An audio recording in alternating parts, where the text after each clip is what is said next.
बुलेटिनमध्ये आपल्या सगळ्यांचं पुन्हा एकदा स्वागत। माजी गृहमंत्री अनिल देशमुख यांच्यावर काही दिवसांपूर्वी हल्ला झाला होता। या दरम्यान त्यांच्या डोक्याला मोठी दुखापत झाली। आता नुकताच अनिल देशमुख यांनी पत्रकार परिषद घेत मोठा खुलासा केला, मोठे आरोप केलेत।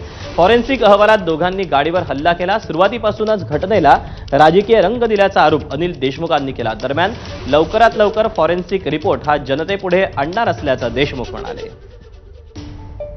घटनेमध्ये फॉरेन्सिक रिपोर्ट प्रमाणे दोन माणसांनी दगडफेक केल्यानंतर त्याची चौकशी व्यवस्थित करून त्या दोन माणसाला पकडायला पाहिजे, पण ते न करता याला राजकीय रंग देऊन त्यानिमित्तानं बी समरी रिपोर्ट त्यानिमित्तानं सादर केलेला आहे।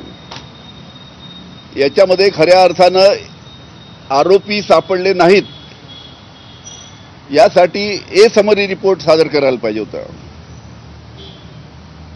त्याच्यामुळे या बाबतीत आता जो फॉरेन्सिक रिपोर्ट जो आलेला आहे त्या फॉरेन्सिक रिपोर्टला धरून